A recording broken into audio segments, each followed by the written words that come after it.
छत्रपती शिवाजी महाराज की जय भवानी। धर्मवीर संभाजी महाराज की। हिंदू हृदय सम्राट बाळासाहेब ठाकरे यांचा। माझे गुरु धर्मवीर आनंद दिघे साहेबांचा। जमलेल्या माझ्या तमाम लाडक्या शिवसैनिकांनो, 19 जून 1966 रोजी वंदनीय बाळासाहेबांनी शिवसेनेची स्थापना केली। आपल्या लाडक्या शिवसेनेचा आज 59वा वर्धापन दिन आहे। आज दुसराही कुठेतरी एक मेळावा सुरू आहे, पण मी तुम्हाला सांगतो, इथं हा मेळावा बाळासाहेबांच्या विचारांचा आहे आणि दुसरा सत्तेसाठी झालेल्या लाचारांचा आहे। हा फरक आहे, हा फरक आहे।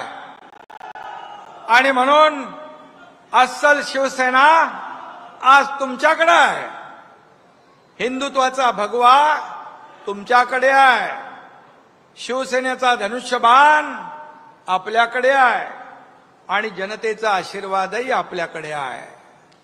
आणि म्हणून हिंदुत्वाचा अंगार म्हणजे शिवसेना, मराठी माणसाचा बुलंद आवाज म्हणजे शिवसेना, 80% समाजकारण म्हणजे शिवसेना, तुमच्या माझ्यासारखे करोडो शिवसैनिक म्हणजे शिवसेना।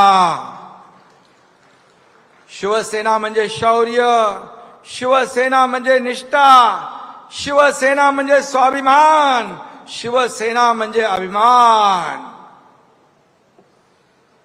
आणि शिवसेना म्हणजे एकजूट, आणि शिवसेना म्हणजे वज्रमूठ, शिवसेना म्हणजे धनुष्यबाण, आणि शिवसेना म्हणजे आपला प्राण।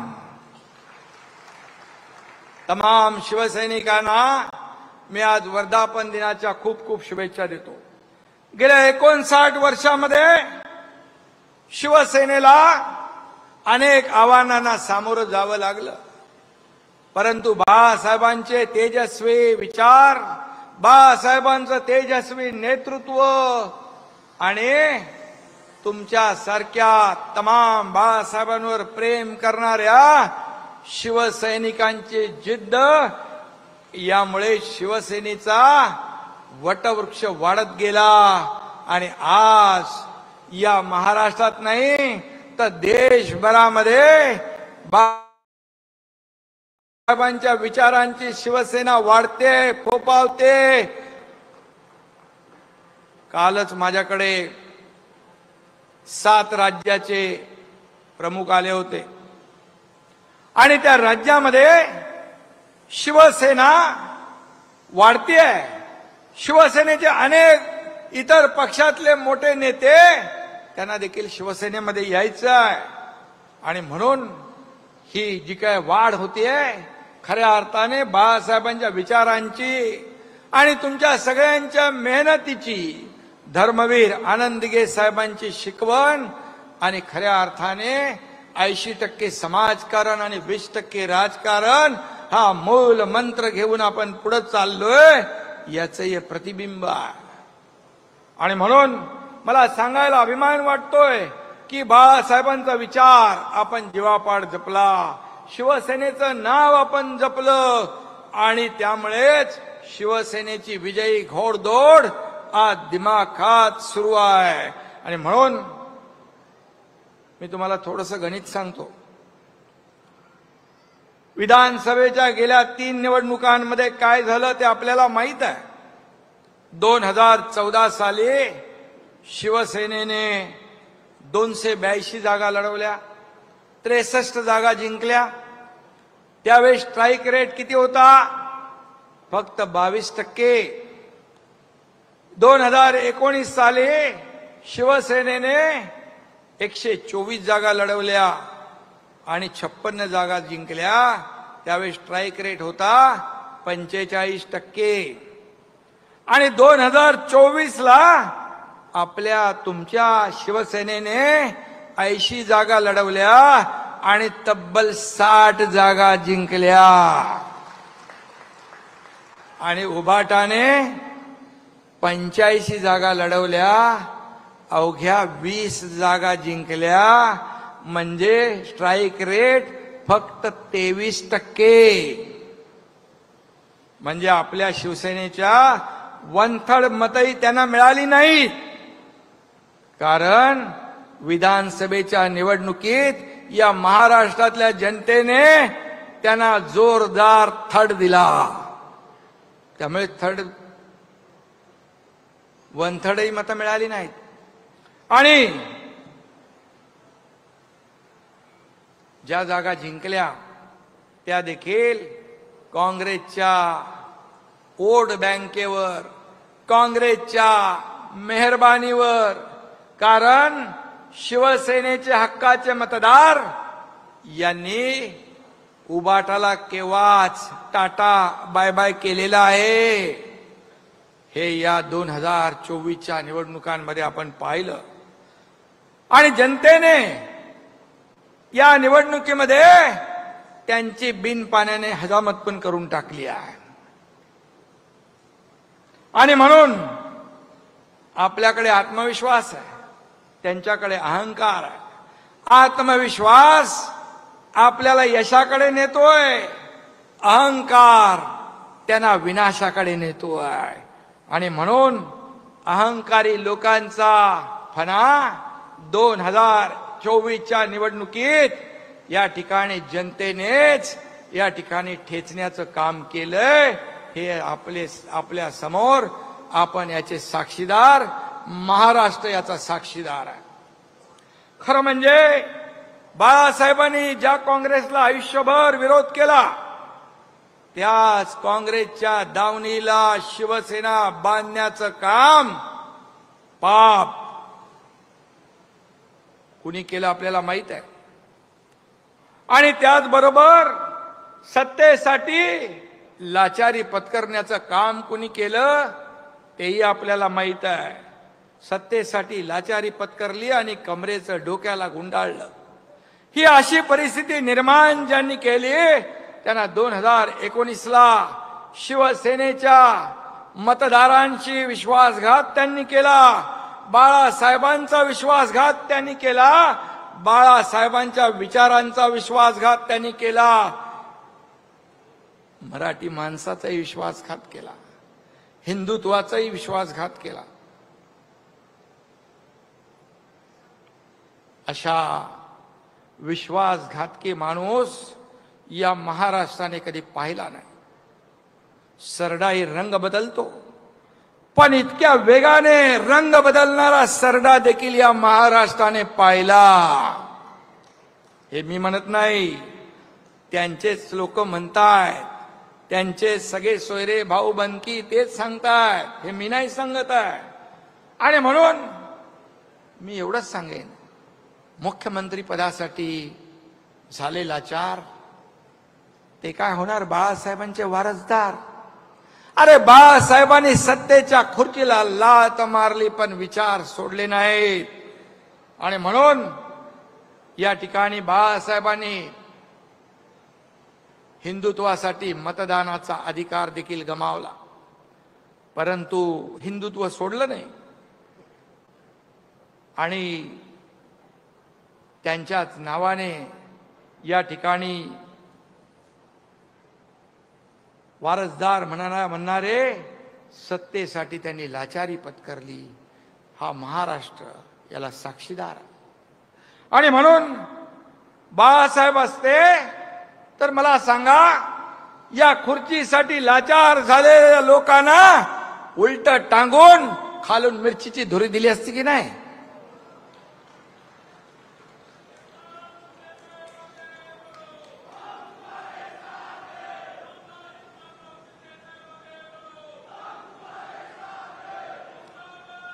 हिंदुत्व आणि मराठी माणसाशी विश्वासघात केल्यामुळे आपण पाहताय किती आगतिक झालेत, किती उतावेळ झालेत, किती लाचार झालेत.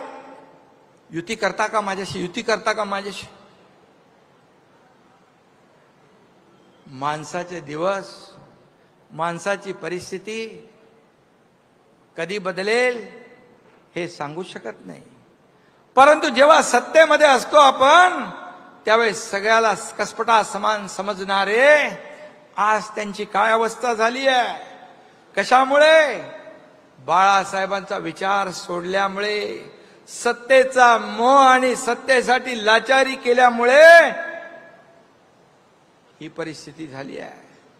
पण मी आपल्याला सांगतो, मगाशी गुलाबराव म्हणाले की आपण एक विचारधारा घेऊन पुढे गेलोय.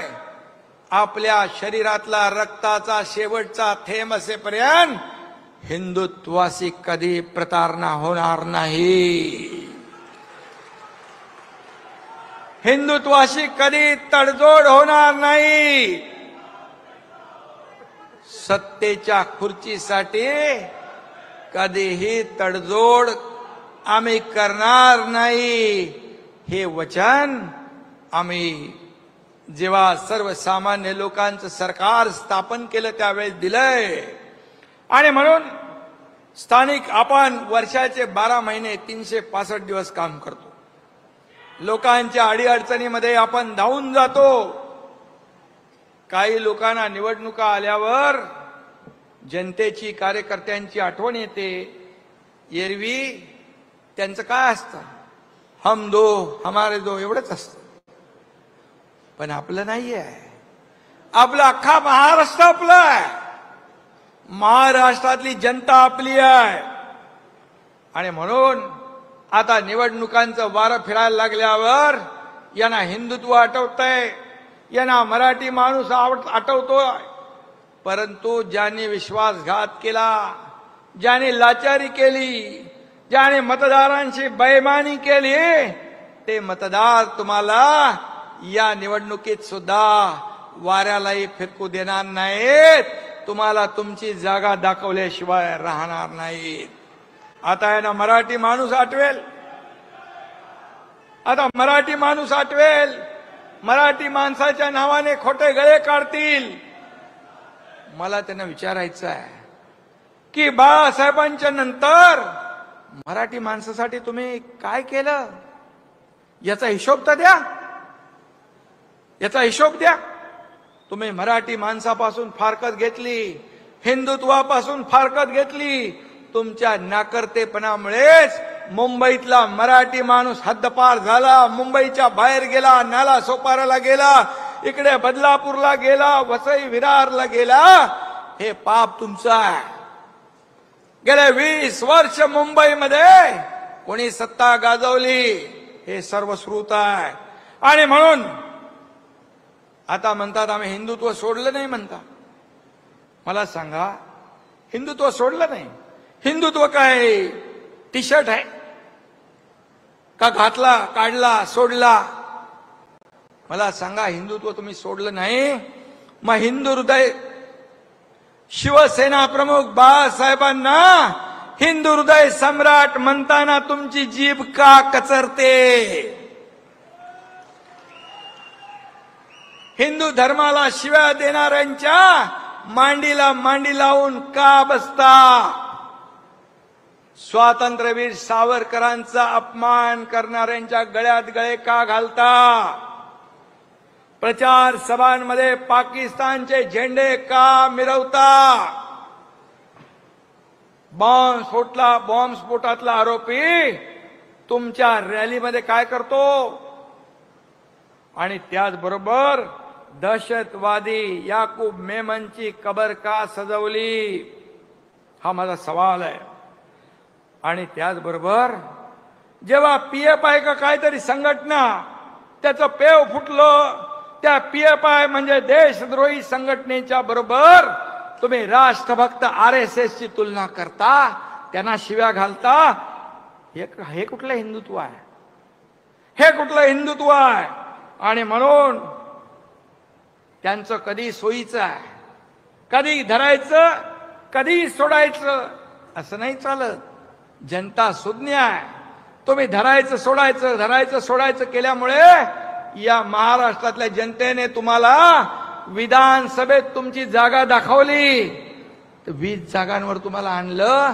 त्या 7, 8, 10 जागा देखील ज्या तुमच्या आल्या त्या देखील अतिशय कमी मताने आल्या आणि ज्या बाकी आल्या त्या काँग्रेसच्या मेहरबानीमुळे आल्या.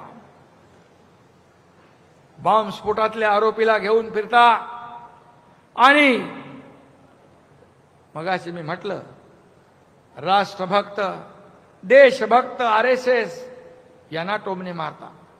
अरे मी काल बघितलं अहमदाबादमध्ये पण त्या विमान दुर्घटनेमध्ये ते लोक होते पुढे मदतीला. जिथे आपत्ती असते जसे शिवसैनिक धावून जातात आपत्ती संकटात, त्यावेळेस RSSचे लोकही असतात. मी कुणाशी तुलना करताय? देशद्रोह्यांची तुलना देशभक्तांशी. हे तुमचं हिंदुत्व आहे. राम भक्तांना हरामखोर म्हणणारे कोण? हनुमान चालीसामध्ये जेलमध्ये घालणारे कोण? सगळं झालं, सगळं करून वरून म्हणतात आम्ही हिंदुत्व सोडलं नाही. मग हनुमान चालीसा म्हणणाऱ्याला जेलमध्ये टाकलं त्यावेळी तुमचं हिंदुत्व कुठं गेलं होतं?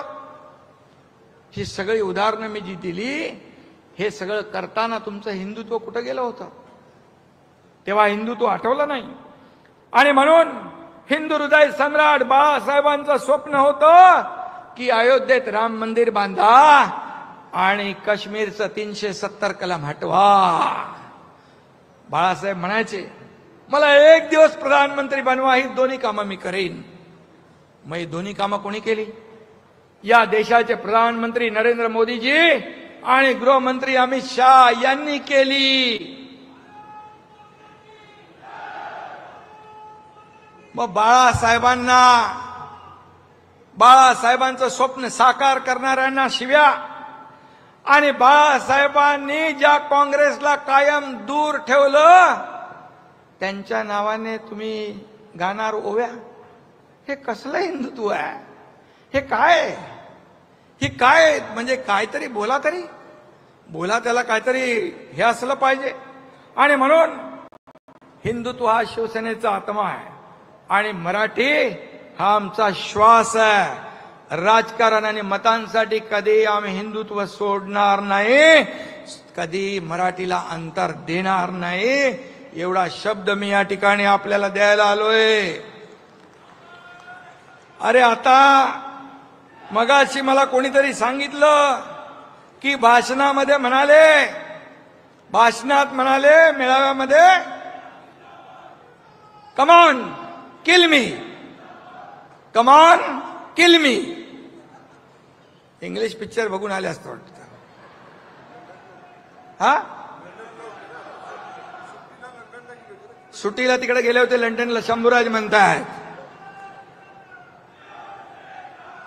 पण मला एकच सांगायचंय, मरे हुए को क्या मारना है? अरे महाराष्ट्रातल्या जनतेने विधानसभेत तुमचा मुर्दा पाडलेलाच आहे. आणि म्हणाले मारायला आलात तर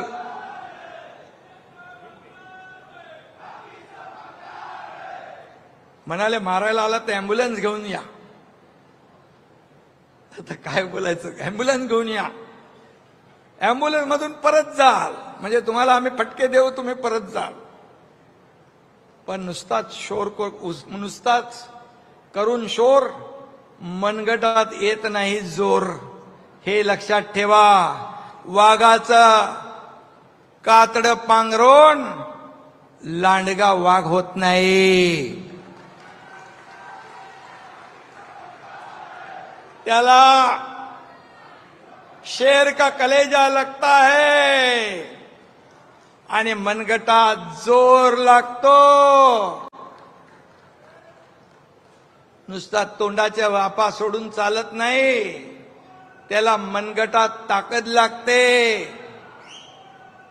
आणि तोंडात दम असून चालत नाही, तर मनगटात दम लागतो. तो या माझ्या शिवसैनिकांमध्ये आहे. आमच्या नादाला लागू नका तुम्ही.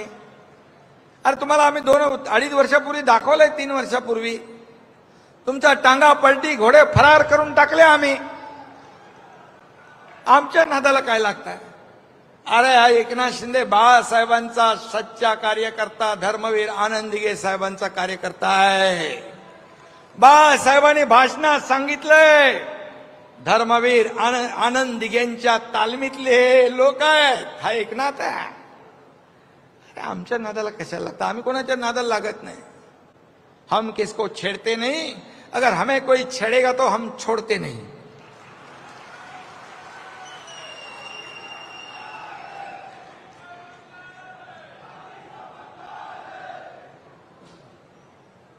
जाऊ द्या, त्या भंगाराची तरी कशाला अपमान करताय?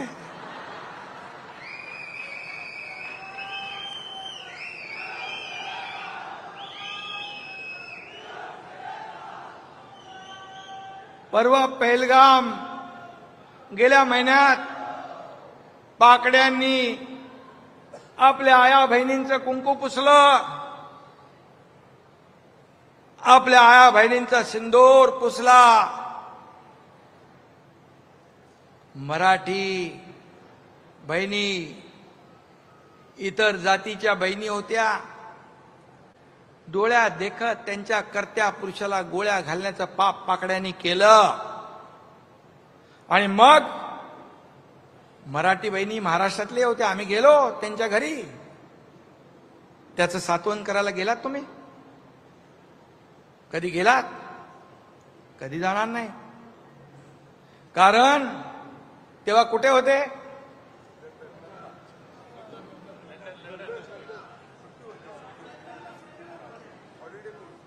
सुट्टी होती. तेव्हा कुठं गेलं होतं तुमचं देशप्रेम? तेव्हा कुठं गेलं होतं तुमचं मराठी प्रेम? कुठं गेलं होतं बहिणींवरचं प्रेम? ऑपरेशन सिंदूर झालं, दहशतवाद्यांचे अड्डे भारतीय लष्कराने उद्ध्वस्त केले. फक्त 20 मिनिटात हवाई दलाच्या विमानाने 20 मिनिटात पाकिस्तानची चरबी उतरून टाकली. हमारी फौज ने और मोदी जी ने पाकिस्तान के घमंड को तोड़ा है. ओ पाकिस्तान,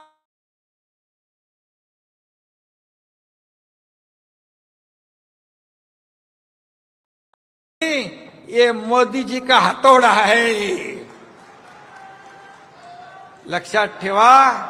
आता पूर्वीचे दिवस गेले. मगाशी श्रीकांतनी सांगितलं की किती हमले झाले तरी सुद्धा कधीही भारत सरकारने यापूर्वीच्या 2014 पूर्वीच्या कधी ऍक्शनला रिॲक्शन दिली नव्हती. पण ह्या देशाचे प्रधानमंत्री म्हणाले, अब गोली का जवाब तो गोले से देंगे, ईंट का जवाब पत्थर से देंगे और दुश्मन के घर में घुस के मारेंगे. ही बोलायची हिम्मत कुठल्या प्रधानमंत्र्यांनी दाखवली मला सांगा? किती? आणि राहुल गांधी, काँग्रेस अशा प्रधानमंत्र्यांचा एकेरी उल्लेख करतात, त्यांच्यावर आणि लष्करावर अविश्वास दाखवतात. आपल्या लष्करावर, आपल्या प्रधानमंत्र्यावर त्यांना विश्वास नाही.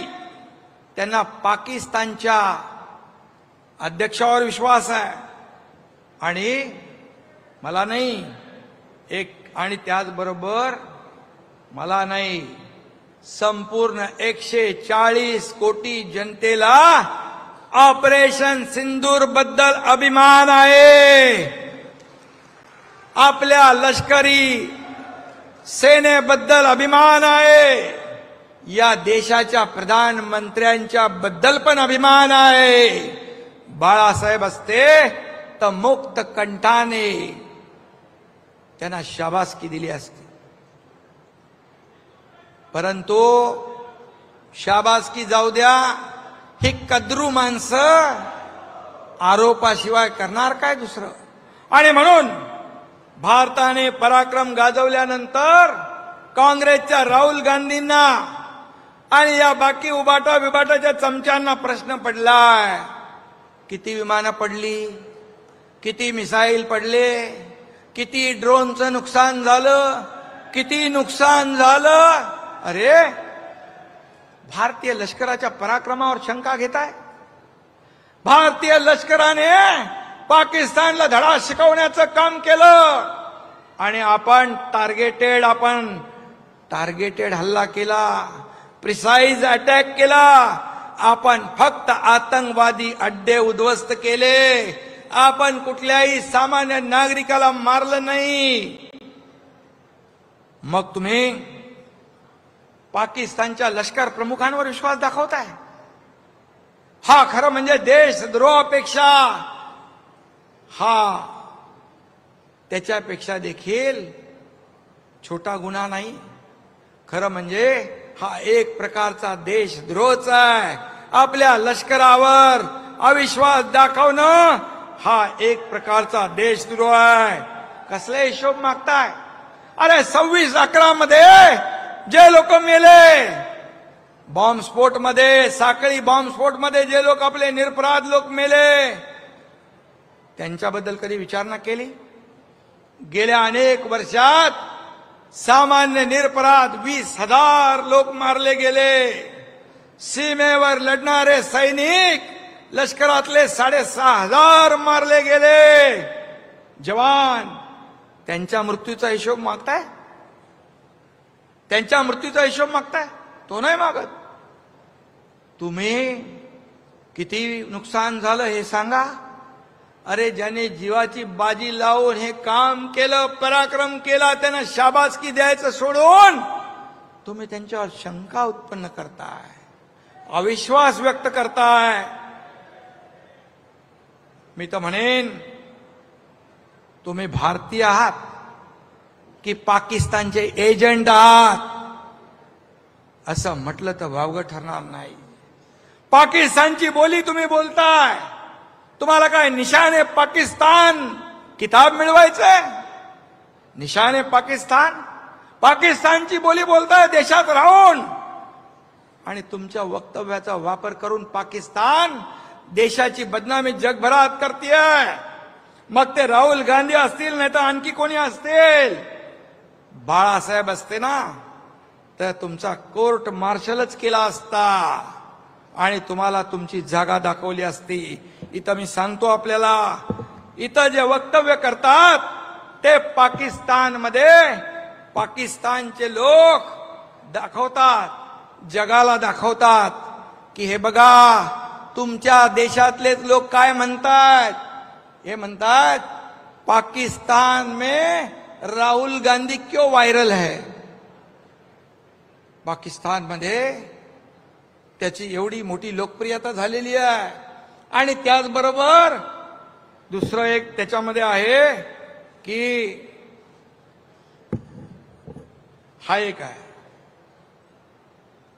काय म्हणाले, how did Rahul Gandhi become a hero in Pakistani media. अरे तुम्ही पाकिस्तानमध्ये हिरो झाले, इथे भारताच्या विरुद्ध बोलून. तुम्ही पाकिस्तानमध्ये जरी हिरो झाला असाल तर पाकिस्तानमध्ये तुम्ही हिरो आणि भारतामध्ये झिरो. ही भारतातली जनता तुम्हाला केल्याशिवाय राहणार नाही. आणि म्हणून हे वक्तव्य तुम्ही जाऊन करता देशाच्या प्रधानमंत्र्याच्या विरोधात, लष्कराच्या विरोधामध्ये. हा देशभक्ती नाही, ही देशद्रोह आहे. मी आताच आपण सगळ्यांनीच श्रीकांतची मुलाखत ऐकली, मिलिंदची ऐकली. त्याने सांगितलं अनुभव आलेले काय काय. आपल्या खासदार शिष्टमंडळ 32 देशामध्ये गेलं. खऱ्या अर्थाने या शिष्टमंडळांनी काय केलं, भारताची भूमिका जगाला पटवून दिली. आम्ही किती अटॅक सहन केले. तेव्हा जेव्हा पापाचा घडा पूर्ण भरतो आणि मग सहन करण्याच्या पलीकडे आपण जातो, त्यावेळेस मग आम्ही ऍक्शनला रिॲक्शन देतो, ती आम्ही दिली. आणि पाकिस्तानला कसं पाणी पाजलं तेही जगाला या लोकांनी सांगितलं. आणि त्याचबरोबर पाकिस्तानचा दहशतवादी बुरखा तरातरा फाडण्याचं काम देखील या 7 शिष्टमंडळांनी केलं. एकामध्ये मिलिंद देवरा होते, एकामध्ये मगाशी सांगितलं मुलाखती श्रीकांतने, त्याच्यापेक्षा किती किती किती किती सिनियर लोक होते. पण एका शिष्टमंडळाचं नेतृत्व तुमच्या श्रीकांतला करण्याची संधी मिळाली.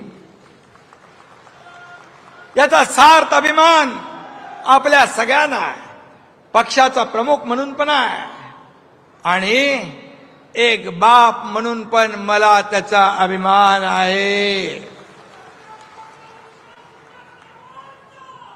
आणि या दोन्ही खासदारांनी जे काम केलं त्यामुळे माझा देखील अभिमानाने ओर भरून आला. आणि तुम्हाला देखील या शिवसेनेचे 2 खासदार या भारताचं नेतृत्व करतात जगभरामध्ये, ही छोटी गोष्ट नाहीये. जे आता गल्लीमध्ये बसून जे काय मगाशी त्याला मिलिंदने उत्तर दिलेलं आहे, त्यामुळे मी काय त्या चिखलामध्ये दगड टाकू इच्छित नाही. आणि म्हणून खऱ्या अर्थाने मोदीजींनी श्रीकांतला देखील शाबासकी दिली, त्याच्या पाठीवर कौतुकाची थाप मारली. आणि मोदीजींनी श्रीकांतला म्हणाले, नवं नाव दिलंय भाऊ. कुठे भाऊ? मोदीजींनी शाबासकी दिली आहे. म्हणजे हे श्रीकांतचं श्रेय नाही, तुमच्या सगळ्या शिवसैनिकांचं श्रेय आहे.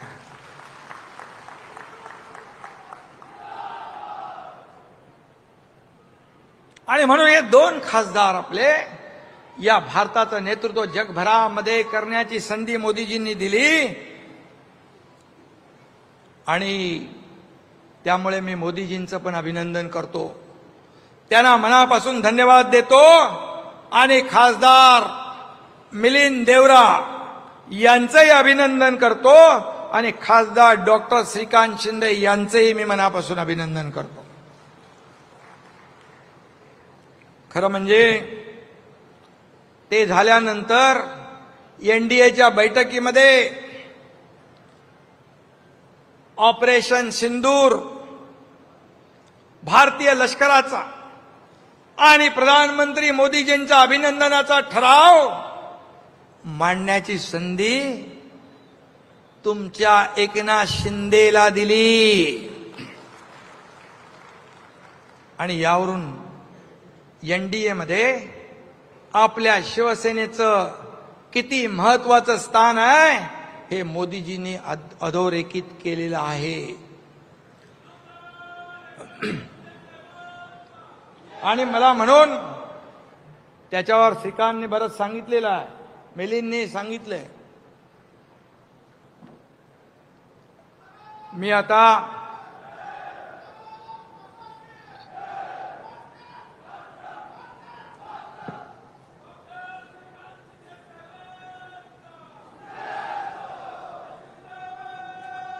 श्रीकांत शिंदे याचं शिष्टमंडळामध्ये गेल्यानंतर एक नवं रूप देखील आपल्या सगळ्यांना पाहायला मिळालं. शेवटी दिलेली जबाबदारी चोख बजावणं, प्रेशर होता, स्ट्रेस होता, एवढा सगळी मोठी जबाबदारी होती. पण मी त्याला सांगायचो, काही टेन्शन घेऊ नको. अरे तुझ्या बापाने तर हे चालू सरकार पाडून टाकलंय, त्यामुळे तू टेन्शन घेऊ नको. आणि मिलिंद तसा हुशार आहे, पहिला मंत्री राहिलेला आहे. त्यामुळे हे 2 आपले हिरे आहेत. आणि त्याने आपल्या शिवसेनेचं, महाराष्ट्राचं, देशाचं नाव उज्ज्वल केलेलं आहे. आता मला सांगा, आता हा विषय आपण बाजूला ठेवूया. आता मला सांगा, शेतकरी बळीराजा काय म्हणतो? एरे एरे पावसा. कशासाठी? शेतीसाठी. चांगली शेती उगायला पाहिजे, शेतकरी समृद्ध झाला पाहिजे, राज्य समृद्ध झालं पाहिजे. पण आता उबाटा काय म्हणतो? एरे एरे पैसा. कारण तोच त्यांचा जगण्याचा एकमेव मंत्र आहे. मला बोलायला पाहिजे, कारण ते काय काय विचित्र बोलतात. मी त्यांची भाषा नाही बोलत, परंतु मला बोलता येतं, मला सगळ्या गोष्टी माहीत आहेत. मी डॉक्टर नसलो तर मोठे मोठे ऑपरेशन करून टाकतो.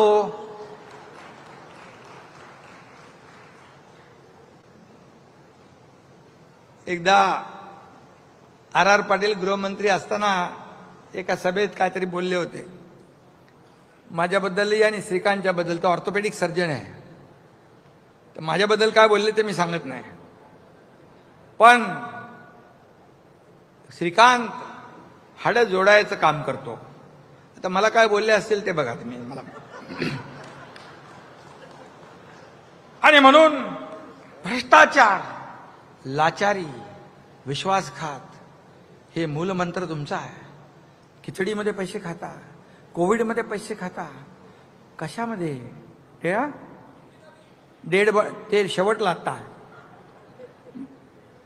बॉडी बॅग, कचऱ्यात पैसे खाता, डांबरात पैसे खाता. जनतेचा किती पैसा खाल्ला तरी तुमचं पोटच भरत नाही. किती मोठं पोट आहे, कुठं जातोय वो पैसे? मीनाताई काय?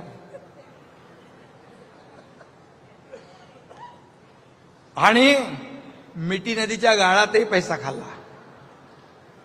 आता मिठी नदीच्या गाळात पैसे खाल्ल्याने ते गाळात रुतत चाललेले आहे. कुठं पैसे खायचे, काय करायचं? पण मिठी नदीच्या मगर मिठीतून कोणी सुटणार नाही, हे मात्र पक्क लक्षात ठेवा. तो कोणतरी आहे ना, काय दिनो काय दिनो,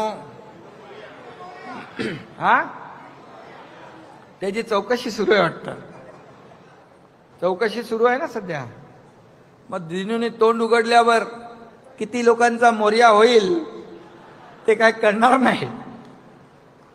आणि म्हणून जाऊ द्या, अशा लोकांबद्दल मला बोलून वेळ घालवायचा नाही. मी काम करणारा माणूस आहे. आरोपाला कामातून उत्तर देणार, टीकेला कामातून उत्तर देणार.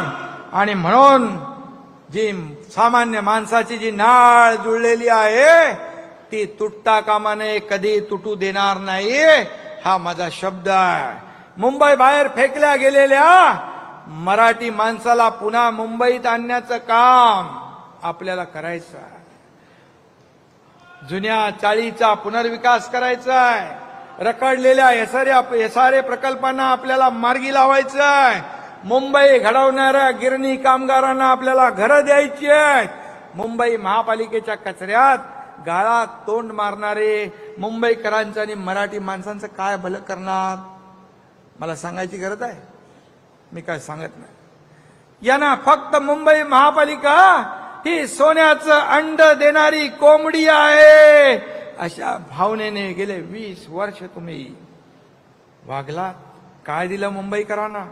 यामुळे मुंबई खतरे में आहे. मुंबई महाराष्ट्रापासून तोडली जाईल अशा आरोळ्या देखील ठोकतील. खरं तर मुंबई खतऱ्यात नाही, पण हे खतऱ्यामध्ये येतील. यांचं अर्थकारण, यांचं राजकारण खतऱ्यामध्ये येईल, धोक्यात येईल. राक्षसाचा जीव कुठे असतो? राक्षसाचा जीव पोपटात असतो, राक्षसाचा. तसं यांचाच जीव बीएमसीत नाही रे बाबा, बीएमसीच्या तिजोरीत आहे.